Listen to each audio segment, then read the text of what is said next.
Hello everyone, this is recording for your chapter 4 secondary history, just in time for your WA3 revision in week 6. Hope you'll find this video helpful if you are still not too familiar with what's coming out of chapter 4, which is one of the chapters tested for this WA3. All right, so this is about the causes of World War II in Europe. Okay, later on in chapter 7, you will learn about the cause. In 6, you'll learn about cause of war in Asia, but let's focus on Europe first. And just a recap, previously chapter 3, we learned about how Hitler came to power and what was his impact, the impact of his rule. So today we're going to move a bit forward. Okay, after Hitler has consolidated his power in Germany itself, how did he create a major war in Europe? And this are the 3 factors that you should be familiar with: the weakness of the League of Nations, what is Hitler's expansionist policy, and the policy of appeasement. So I'm going to go through each point one by one, and I'll tell you how I'll try to help you summarize it. All right. Okay, so these are the 3 main points. Okay, we're gonna evaluate. Okay, maybe which are the 3 factors, maybe which one you want to consider as more significant. This could be a possible essay topic. All right. So policy of appeasement, weakness of LN, and expansion policies. What are these factors? All right, let's focus on weakness of LN first. So we mentioned in chapter 1 that the LN was considered quite weak. Okay, and the LN wanted to maintain peace in the world, but it was unable to do so very well. And some of the reason is because, number one, okay, it doesn't have very strong force. It doesn't have its own army. You have to depend on other countries, and other countries, okay, they may not be very willing to get involved in the LON's business because they may have a pacifist mentality, pacifist, which means pacifist. I think that's a small type of pacifist mentality, which means they want to avoid war. And in this case, we also have US. They didn't want to get involved in the LON because they wanted to isolate themselves. Basically, US don't want to be a busybody with the rest of the world. So League of Nations want to be a busybody. US didn't want to be a busybody. So some of the countries, they did not want to carry the League of Nations because the League of Nations is getting itself into a lot of conflicts, trying to resolve them. A lot of the countries simply did not want to deal with them. All right. As a result, the League lacked a lot of authority. It was also lacked credibility. Nobody believed the League of Nations would be able to help them. That's why we call them structural weakness. Structural weakness means it's the weakness of the organization. All right. How it is set up. It's set up, is weakly set up because it has very few members. Its members are not very committed. All right. So that's its weakness. All right. So the League of Nations was seen as a reason why World War II broke out, because the League of Nations did not manage to get many countries to disarm. Right. And disarmament, we all know, is one of the most effective way to prevent a war, because without weapons, what are countries going to fight on? All right, so one of the most effective ways to disarm countries, remove their military or reduce it. However, the League of Nations was limited as many people refused to cooperate. They did not want to disarm themselves, okay, because they were suspicious of each other. They are worried that if they drop their own weapons first, the next moment they will get attacked and they will not be able to defend themselves properly. So a lot of people did not want to follow the League's advice to reduce their military. All right. Also, you can see one of the example, maybe you can remember about disarmament, is there's this thing called the World Disarmament Conference. Okay, you can mention that during this disarmament conference or disarmament meeting, many members of the League of Nations, such as Britain and France, they refused to cooperate. So instead of just saying that our countries did not want to cooperate and disarm themselves, remember, you can elaborate your points by maybe remembering one point, such as the World Disarmament Conference. So you give your points more meat. Okay. All right. And they were following their national interest. They wanted to defend themselves first. They didn't care about world peace. They only care about their own safety. So many countries did not want to disarm. As a result, okay, how did this cause war War II to be more likely, because many countries did not disarm. They retain what we call a military capacity. Capacity is basically another word for ability. If countries hold on to their weapons, they have the ability to start a war. And if every country has a lot of weapons stockpiled, it can cause the outbreak of a major war like World War II. All right. Okay, number two, the League of Nations not only failed in getting countries to disarm, they also failed to get other countries to stop attacking one another and disrupting world peace. All right, and one of the most famous example you might want to remember is the example of Abyssinia. Okay, Abyssinia involved two countries, Italy, the aggressor, invading Abyssinia. So when Italy invaded Abyssinia, the League wanted Italy to pull out, but it was not able to do so. And this would later convince Hitler that the League would not be able to stand his ambitions. So it inspired Hitler basically. It inspired Hitler that if he were to follow Mussolini and invade other countries, he will not expect the League and other countries to stand in his way. So you can see Abyssinia wanted the League to help, but the League was unable to take decisive and effective actions. Unable to take decisive means they were very slow. Okay, they were very slow. They were not quick. Okay, to take decisive actions and kind of attack. Maybe warn Italy or force Italy to pull out. Okay, so in the end, the League decided after a lot of long discussion, they decided, okay, we'll do this thing called economic sanction. So economic sanction basically means it's an economic sort of punishment. Okay, they want to punish Italy's economy. Okay, however, many countries were afraid that if we do economic punishment, for example, like not buying Italian goods, okay, they're afraid that you affect their own economic. Okay, and because they are afraid that punishing Italy will also hurt them, okay, because trade go both ways. You don't buy Italian goods, your country's got maybe less things to buy. I don't know, maybe they cannot buy pasta, for example. Okay, just to exaggerate. Okay, so many countries, they did not want to fully punish Italy because it will hurt themselves also. All right. Other deterrents like closing the Suez Canal to prevent Italy's shipment were also not taken because of British interest. So Britain wanted to close off Italy's trade, but a lot of them in Britain wanted to continue doing business. They did not really care about Abyssinia, because if Abyssinia get invaded by Italy, so what? How does it hurt Britain? But if we punish Italy by canceling their trade, it will hurt Britain directly. So a lot of people did not really care only about their own interests and did not really care about Abyssinia's fate. Okay, and to make matters worse, you see that the British and French, they also had a secret plan to split Abyssinia out. Okay, so they told Mussolini, okay, you want to invade Abyssinia, okay, go ahead, but can we at least leave 1/3 of the country intact to survive on its as a country? Okay, so it's basically Britain and France telling Mussolini, yeah, you can go ahead and invade, just don't take everything, just leave something. So it's basically getting the go ahead, which is obviously directly against the League of Nations mission to create world peace, right? Okay. Now, the League therefore failed to check Italy's aggression, and it was not credible anymore. When I say it's not credible, means not reliable. No one believed that the League can be counted on to defend them. Okay, and hence, what does this show?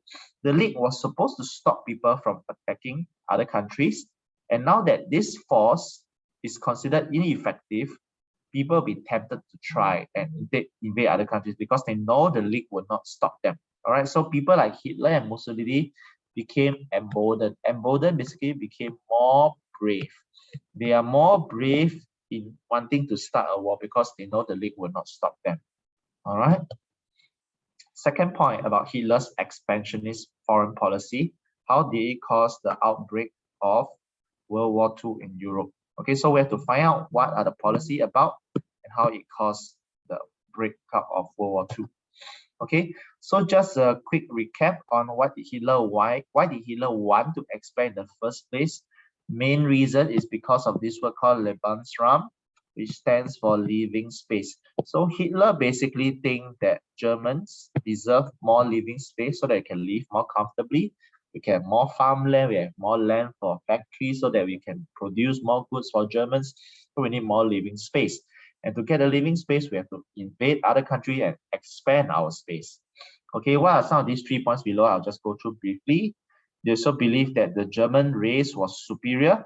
They were superior, so they were meant to, maybe they think they are destined to rule.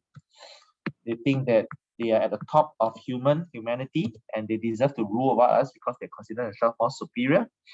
They also want to achieve this thing called autarky, which means Germany should be self-sufficient, which means it has enough resources. So to have enough resources, we can get more land. More land means more resources, and you will not need to rely on other countries. Okay. Last but not least, they also believe that in Europe, there was this group of people called the communists, as well as the Jews. These are the logos that represent them. And they believe, Hitler sincerely believed these two group of people were very dangerous or even evil. And so he wanted to invade other countries in Europe to hunt down this group of people and basically wipe them out. Okay, so these are some of the reasons why they invaded. Okay, but today we are not so interested in this one. We are more interested in how did Hitler's moves, his expansionist foreign policy, which means how foreign policy means, it basically means how a country should treat others. Okay, so Hitler believes that in terms of other countries, he should be able to invade them. So we are more concerned with how did this mindset, this policy, cause the World War II to happen. Okay, so these are some of the events that happened as part of Hitler's expansionist policy. So he has this plan to expand Germany. These are the steps he took. Okay, I'll go through them one by one, but you'll see that in the summary, there are quite a number of events. And you will want to also know them quite well, because sometimes maybe in the history test, maybe at the O levels or your prelim or your school test, sometimes they may ask you for something quite specific, maybe what some of the specific factors. So try to know each point roughly what it involves. Okay, you might not know the very small details, but roughly know what it was about. Okay, so I'll go through them very quickly. Okay, so the first step that Germany took was to withdraw from the League of Nations. So before you can expand the country, Germany thought, okay, I'm going to quit the organization that is supposed to maintain world peace. If I'm not in the League of Nations, the League of Nations might not be able to do anything to me. So Hitler wanted, okay, at this conference, Geneva conference, he wanted France to reduce, okay, their armaments and allow Germany to have more weapons. Okay, basically they wanted Germany to be treated the same as France. France objected, and Germany used an excuse to quit the League of Nations altogether.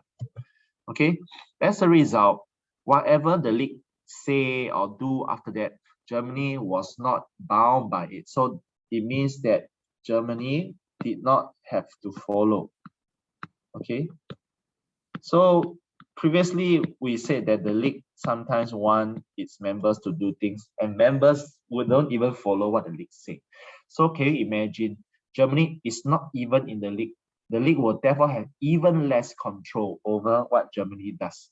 Okay, so it allows Hitler to do whatever he wants and have an aggressive foreign policy. Okay, meaning Hitler is now, free to go and attack other country without fearing that the League will come in and do something. Okay, so he did this. One of the first steps he did was to rearm Germany, which means to increase the military of Germany. And when you increase the military, you have more military capability. So you are able to wage war. Remember, Germany after World War I, it was forced to reduce its weapons. Many countries kept to hold on to the weapons like France and Britain, but Germany was forced to give out a lot of weapons because it was considered a loser and to pay the price. So Hitler took the natural first step, which was to make Germany military powerful again. All right. And to do that, one of the way is to introduce conscription. Conscription basically means national service. So we ask the guys and sometimes even the girls to serve national service. Okay. And in rearmament basically means to increase your arms. Okay, increase your weapons. Okay, Hitler decided to increase the size of his army again, increase the size of the air force and navy, which clearly violated the TOV. Okay, so both army, air force, and navy all start to be built up again. All right. And what was the impact? So, like what we mentioned before, when you have more military, a stronger military, you have the capability, you have the ability to wage a big war, to start invading more countries and fight a big war. So World War II is unlike other war because in other wars, sometimes maybe just one country versus one country is quite small. But when Hitler invaded so many countries, it became so strong, it can fight many countries at once. That's why it's called a world war. Okay, so it heightened the tensions and threatened peace in Europe and eventually brought Germany into direct conflict. Okay, so people became to fear Germany a lot because Germany got stronger and stronger, and many people in the end got involved in the war. Okay, remilitarization of Rhineland. What is the story? So Rhineland is basically this piece of land that I'm shading here, this piece of land that separates Germany from France. So initially after World War I, the TOV decided to demilitarize the Rhineland, meaning to take out all the military. That means no soldiers, no weapons can step in this territory. Why? Because France want to feel safe from Germany. If Germany have troops in the Rhineland, it can easily cross over and attack France. So the deal of the TOV was Germany must pull out all the troops from this land. So basically, Germany has this empty piece, not this piece of land that is undefended. So other countries, if they want to do so, they can actually invade it quite easily. You'll notice that France was not asked to demilitarize, but Germany was forced to demilitarize its own territory. Okay, so one of the first things Hitler did after he brought back conscription, increased his military, was to take back this space and bring the military back. So to remilitarize means to bring in the military again. Okay, so Hitler said that, you know, this is a defensive action. I want to defend Germany against France. So it's normal, it's justified, it's okay for me to send in troops to this land. All right. And France and Britain did nothing to stop it. The League condemned and said, Hitler, you are breaking the rules. But remember, by this time, Hitler, Germany, they are not part of the League of Nations anymore. There's really nothing much the League can do, especially if the members of the League choose to do nothing. So Britain and France, the important members, also choose to do nothing. So the rest of the League members, they will also follow the lead and do nothing. All right. So what is the impact? Okay, when the inaction of Britain and France, they did not do anything about remilitarization. Okay, it would affect Hitler's confidence. So just now we talked about capability. So the other big impact is about confidence. Okay, so when you get back your land and you are able to do it without anyone, you know, pushing back and stopping you, you will feel more confident. Okay, if you do something, nobody stops you, you'll be confident to do it again. So that is basically what happened to Hitler. He broke the rules, remilitarized the Rhineland, introduced conscription. Nobody stopped him. So Hitler became confident. Okay, maybe if I do the next thing, I take over this neighboring country, maybe they won't be stopped. I won't be stopped also. All right. So as a result, Germany's success also enhanced Hitler's popularity and political standing. Okay, so Germany, Hitler was also able to gain more support for his expansionist policy. So basically, Germany, Hitler was able to convince Germans, hey, you know, I'm able to do this. I'm able to make Germany great again. All right, so many people decided, hey, this is a very good idea. Hitler is not taking unnecessary risks. Hitler is doing what is good for Germany. So many people supported Hitler, and if you are Hitler and you gain a lot of support from doing this thing, from remilitarization, from invading other countries, you gain a lot of support, you will be tempted, you will be confident to do it again. All right, basically. Okay, so confidence and just how you mentioned capability are two common impacts in this chapter we're going to cover. All right, 1937 Spanish Civil War is quite simple. Basically, there's a war going on in Spain between two different parties. And Hitler decided to send one group, his soldiers, to support one group. And he was fighting again on the side of the nationalists against the communists. Okay, basically, Hitler wanted to support who he thought was his friend in Spain. All right. And what was the how did this contribute to the outbreak of war? Because it allowed Hitler to test his army. And why is it important to test your army? If you do not test your army, would Hitler have been tempted to start the war? Unlikely. Okay, so once Hitler tested his army, okay, he probably realized, okay, German military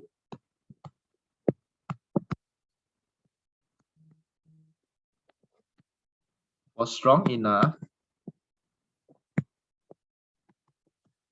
to win a war. So it kind of increased Hitler's confidence. Okay, and it also increased the capability of the military, because think of it as doing a drill, right? The military now is now better because the military have actual fighting experience. So it makes Hitler more confident to start a war, and his soldiers are also more confident because they gain a lot of fighting experience. And we have a stronger army, you are more likely to want to start a world war. Same thing with the confidence. When you're confident that your army can fight, you'll be tempted to start a bigger war. And during this time, Britain and France, like many other times, also did not stop Hitler, as they were very reluctant. Okay. All right, the next point, the next step of Hitler's expansionist policy is the unification with Austria.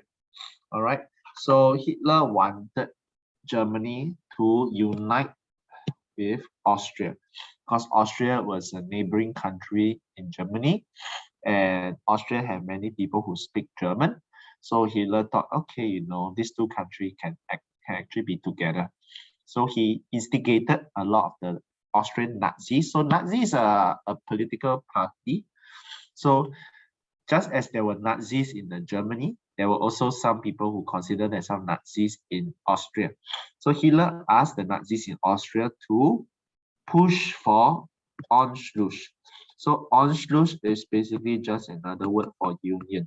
Okay, if you don't use the word Anschluss, you can use the word union. But if the source mentioned Anschluss, you might be expected to know that it is union. All right. Now, he also pressurized the Austrian government into Anschluss by claiming that it was the only way to stop the riots. And basically, at the end of the day, the Austrian government decided to call a vote, okay, a plebiscite. It's another word for vote. And to make sure that the Nazis have the best chance at winning, German troops went into Austria and pretended to keep peace during voting. So basically, can you imagine at the voting booth, like this cartoon, if you do not vote for Hitler, look at all the soldiers in the background, what will they do to you? So basically, it's a scare tactic, okay? To scare Austrians to vote for the Nazis, to vote for union, basically, okay? So in the end, 99% of the Austrians decided to vote for union. Most of them probably because they are very scared what the German soldiers will do if they choose not to vote the other way. Okay, and the impact that it was a clear violation of the TOV. Same thing, when you violate the TOV, and did Hitler experience any consequence? No, he did not gain any consequence. So it also increased Hitler's confidence that, okay, I can take over one country. I did not get stopped. I can try another country. And the other big C word, okay, Hitler also gained a lot of Austrian resources. So this allowed Hitler to increase Germany's capability. So remember the two effects, capability and confidence. Okay, if each step Hitler took in his expansionist policy, he did not get stopped. So it became more confident and he wants to do more. So when he do more and more and more and more, eventually it snowballed and became a very big, dangerous issue, and a World War II can break out. Same thing, each time Hitler pursue his expansionist policy, he gotten stronger and stronger. And when he is stronger, he will have the ability to wage a big war, a world war. Okay, so you will see that these two things about confidence and capability will keep appearing throughout this chapter. Okay, same next thing, the Sudetenland and the Munich conference. Okay, this is quite similar to Austria in a way. Basically, Hitler wanted to take over this piece of land called the Sudetenland, and you notice that it's just beside Germany. So Hitler wanted the Nazi party in Sudetenland to ask the people there to vote to make Sudetenland part of Germany. And same thing, he used a lot of scare tactic, a lot of intimidation tactic. Okay, in the end, Britain and France did not render any aid to Czechoslovakia. The country which Sudetenland belonged to was called Czechoslovakia. Know the spelling. Okay, so Britain and France initially, Czechoslovakia wanted Britain and France to keep Czechoslovakia safe. But in the end, what happened? Britain and France, together with Germany, signed this, the agreement called the Munich Agreement. Munich Agreement basically means the Sudetenland, they'll agree, we'll give it to Germany. So Britain and France basically decided the fate of Czechoslovakia, another country. They told Hitler, okay, you know what, you can take this piece of land, Sudetenland, but you promise us that this is the last expansion you will take. After this, it will stop. So Czechoslovakia basically got betrayed by Britain and France. It was supposed to help the country, but end up giving up the territory to Germany. Okay, through this famous agreement called the Munich Agreement. Okay, it's called Munich Agreement because it was signed in the city of Munich in Germany. Okay, as a result, it allows Hitler to gain the Sudetenland without having to fight. It exposed the weakness of the League. Same thing, when you expose the weakness of the League, you increase your confidence. Like what some of my class said, it increased the ego of Hitler. It makes him want to have more. Okay, and same thing, when you take over a piece of land, it's free territory, free resources. It also increases your country's capability to wage war. Okay, to wage more war. Okay, so Hitler will become more emboldened, more aggressive, and in 1939 he will invade the rest of the country, Czechoslovakia. So you realize Sudetenland is really a small piece of land. After he got this small piece of land, he was not satisfied. He ended up annexing, conquering the rest of Czechoslovakia in 1939, 3 years after the 1 year after the agreement was signed. Right? And same thing, you notice that neither the Czechs, the people in Czechoslovakia, nor the Allies fought back against Hitler. Okay, so Hitler, same thing, increased confidence because, well, I can invade another country, and this is a bonus. No one even fought me back. I did not even lose a single soldier, perhaps. Okay, and when you take over a country, same thing, you increase your capability. Right? All right, so the invasion worsened tensions. Okay, you'll realize that Britain, France realized Germany cannot be trusted, and when you cannot be trusted, tension can plus maybe a crisis can easily lead to war. When someone has a very bad relationship, all you need is something, a conflict. Okay, you can push them into a big fight. Okay, so later we'll see what is the crisis. So Hitler invasion of Czechoslovakia led to Britain and France. They told Poland. Poland is basically next to Czechoslovakia. So you see this is Czechoslovakia. To this side is the country of Poland. So Poland was the next in line, Hitler's target. Okay, so Britain and France basically promised Poland, if Hitler, we don't trust Hitler anymore, if Hitler invaded Poland, we will definitely come in and help you. They gave Poland basically a guarantee. But will Hitler be afraid of this guarantee? Remember, by now, Hitler have a lot of confidence that his actions will go unpunished. he has also become much more stronger than when he first started his expansionist policy. So do you think a little warning by France will stop Germany? Obviously, the answer will be no at this point in time. Okay, so to make sure that Germany can continue to fight a good war and continue on his quest for more countries, Hitler even signed a non-aggression pact with the Soviet Union, the Nazi Soviet Pact, non-aggression pact. Okay, in 1939. Try to know the name, the non-aggression pact. Basically, Hitler wanted to take over Poland, but he's very afraid because after Germany, to the left of Germany, there's Poland, but to the right of Poland, there is the USSR. Hitler is very afraid that if I invade Poland, USSR will be very afraid and invade me back.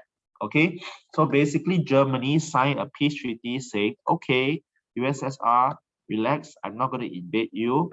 Okay, to show my sincerity, let's agree, we'll divide Poland into two. I will take one half of Poland, you will take the other half of Poland. Okay, so this non-aggression pact basically means they promise not to fight each other. Germany and USSR promise not to fight each other. And why is this important? Because Hitler at this point, he was thinking, okay, after I get Poland, I don't want to fight USSR. I want to go west and fight France. I want to go west and fight Britain. If you look at the map, that's where they are roughly located. So to make sure Germany can fight France and Britain on one side and focus, Germany also want to make sure that USSR would not attack Germany on his backside, basically. Okay, so they signed this pact and they divided Poland into between the two of them. Okay, and what was the impact? Okay, when I sign this impact, Hitlers do not have to worry about fighting a war on two fronts. Okay, if you are not worried about fighting a war on two fronts, how does this help to increase the war? He will increase Hitler's same things confidence, because he's confident that he will be able to win the war. He will not be fighting a war where he had to fight enemy on the east and enemy on the west, where his chances of winning will not be high. So by signing this pact, he's pretty confident that he can win a war, especially a one-on-one fight with France. So he's more tempted to invade Poland and later on more tempted to attack France as well. All right. So war on two fronts is naturally a bad idea because you do not want to attack both countries, because you have to split your army and split your resources into two. So Hitler basically wanted to avoid it. That's why he signed this pact with Stalin, with the Soviet Union. Okay, same thing. Stalin also agreed to sign this pact because he did not want, first of all, you get free territory, you get half of Poland, which is a good deal also. Second of all, you learn that Stalin, the USSR at this point, was also not strong enough to fight Hitler. So rather than be enemies, they agreed to be friends for now. Okay. And in 1939, we reached the final step of our expansionist policy, of Hitler's expansionist policy, which was the invasion of Poland. Okay, remember? Previously, the Allies guaranteed Poland that if Hitler dared to take an inch of the territory, I will declare war on Germany. So in 1939, when Hitler indeed invaded Poland, Britain and France decided, okay, we have tried to negotiate with Germany, but Hitler's not going to pull out. They gave Germany a ultimatum, a warning: if you don't pull out by this day, I'm going to declare war. In the end, Hitler did not pull out, and the Allies did declare war on Germany on September 1939. All right. So just now we mentioned that there were a lot of tensions, and you have a trigger, spark.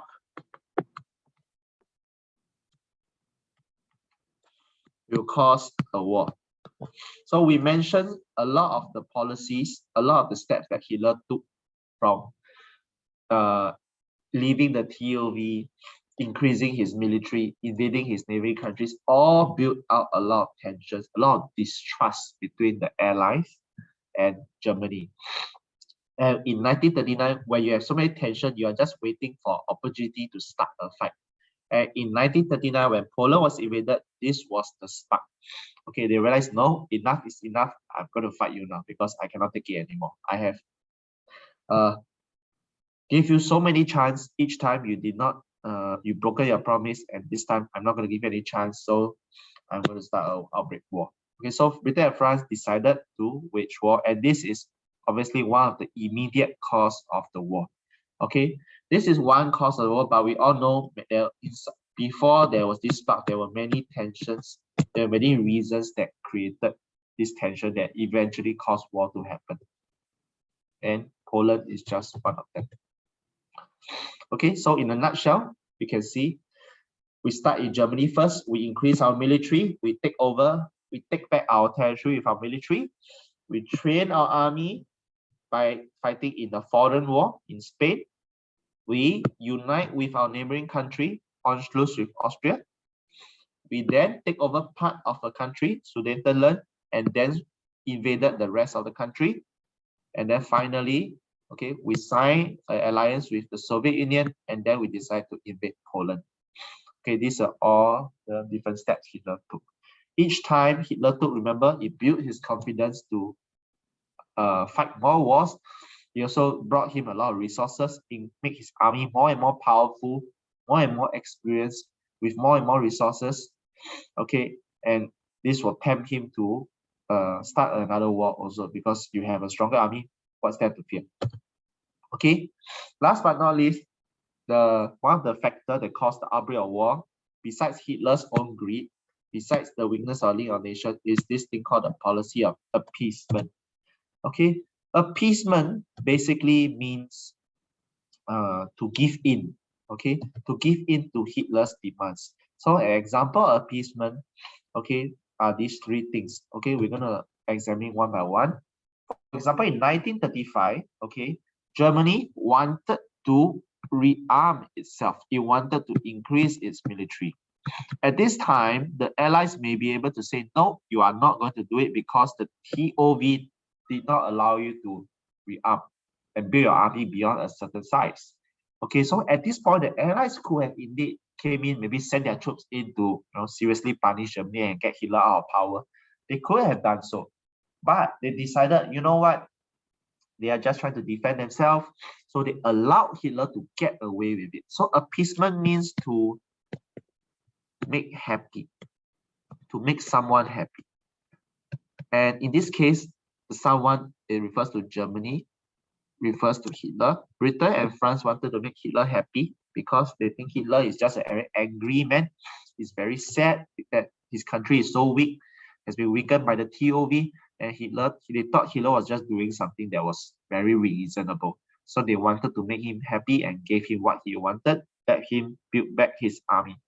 Okay, and basically Britain, France did nothing when Hitler did those things, and it made Hitler more confident, more daring, like I mentioned many times already. Okay, second example of appeasement you might want to know is the Munich Agreement. I mentioned just now, Hitler wanted this piece of land called Sudetenland, but the Britain and France, they did not do anything to stop Hitler from doing so. In the end, they even gave Hitler and Germany Sudetenland willingly. Okay, and basically Hitler, got away with it. He became more confident and he increased his capability. So you see, I mentioned this a lot of times already because it is indeed the case. And the Allies, after Czechoslovakia, the rest of Czechoslovakia was invaded after Hitler torn up the Munich Agreement. Okay, in the end, the Allies decided, obviously, I'm not going to appease you anymore because I don't trust you anymore. I'm not going to make you happy anymore. Okay. So why was the policy of appeasement adopted? Okay, these are some of the reasons. For example, the Allies did not want war. They did not want another major war. And to avoid another war from happening, you want to make your enemies very happy with you. Because if your enemy is very unhappy with you, they may want to fight with you. So to make that, when you make them happy, they'll be less likely to fight you. And why are they so scared of a war? Because after World War I, so many millions of people has been killed. The economy has been devastated. They did not want it to happen again, so they basically doing everything to prevent a war, including giving Hitler what he wanted. Okay, many people, okay, they were dealing with things like the Great Depression, World War I. There were tremendous losses and devastation, so people did not support another war.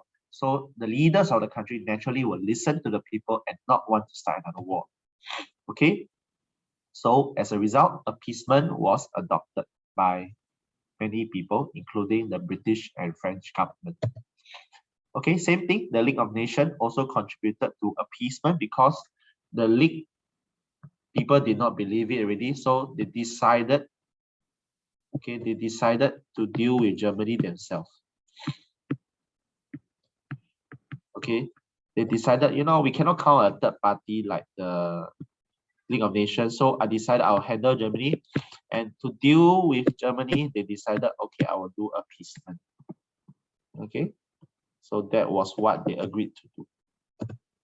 As a result, okay, they also decided to appease Hitler and to prevent another outbreak of war. Okay, one reason to appease also is to buy up, because you are not ready to fight now. Because remember, I mentioned that after the war, the countries were all very weak. So you appease first. So appease first. Okay. You want to appease first, prevent the war from happening, and in the meantime, train up your army, build up your army until you can fight. Okay, so you want to buy time, and Britain and France did so because they were precisely not ready. Okay, so Britain thought, okay, if I appease now, give Hitler what I want, I'll be able to get stronger and be able to confront Hitler later on. Okay, and many people also support appeasement because they generally thought Germany was punished too harshly by the TOB. So they decided, okay, let's give Hitler and Germany back some of the benefits that they're asking for. So they did not do anything to stop. Okay. Last but not least, okay, Chamberlain, you can write down was the British Prime Minister. He thought Hitler was an honorable man. If Hitler promised to stop at taking more countries, for example, after he signed the Munich Agreement, Chamberlain really thought Hitler will honor the promise and stop. So in the end, Hitler obviously was quite a good liar, good actor, and Chamberlain was ultimately very wrong about Hitler. And that's why they thought appeasement might work, but it was maybe part of Hitler's plan all along, okay, to pretend to be a nice guy. Deep down, you know you already want more. Okay. Okay, last but not least, they also adopted appeasement because the Allies, they fear communism. They are very worried that if Hitler joins Germany, okay, communists, okay, the Soviets, the USSR will gain a very precious ally. Basically, they want to keep Germany on the side of the Allies. They will keep giving in to Hitler, to Germany, because they did not want Germany to be friends with Soviet Union, which was also the enemy of the Allies. So that's why they thought, okay, if I can win Hitler over, I will be able to keep Germany on my side of the alliance. Okay. All right. So, okay, I mentioned, okay, all these things help to contribute to war because Hitler became more emboldened, more confident. Okay, and Hitler thought the world looked very weak. Okay, there are a lot of extra points here, but basically it's saying what we've been saying. Okay, in policy of appeasement, instead of stopping the war, it made Hitler more bolder, increased, remember the first C, confidence. Okay, and Hitler also gave Hitler a chance to increase his capability by taking over more territories. Germany is now much more stronger to fight a big war. Okay. All right, and I think this is not so important, and that's it. Okay, so these are the main reasons why World War II has broke up. So do try and understand what each of the three factors is. How were the League of Nations considered weak, and how did it cause the war? What were the steps Hitler took to expand his country? And how did it cause the war? Remember, confidence, capability. What was the appeasement policy about? How did the Allies appease Hitler? And how will it cause the war to happen? Why does appeasement encourage the war to happen also? Okay, unlike what it was intended to do, how did it cause the war to happen? So same thing, talk about capability, talk about confidence. Okay, from these 2 points. Okay, so that's it for this chapter. It's a pretty long video, but I hope you find it somewhat useful in the revising for your upcoming tests. I wish you all good luck. Do try and summarize your notes so that when you remember your points, you are not going to memorize everything, but try and remember the main points.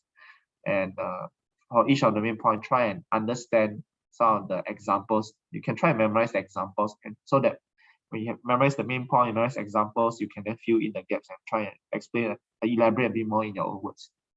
All right, okay, that's all. Okay, I'll see you in the next video. Bye-bye.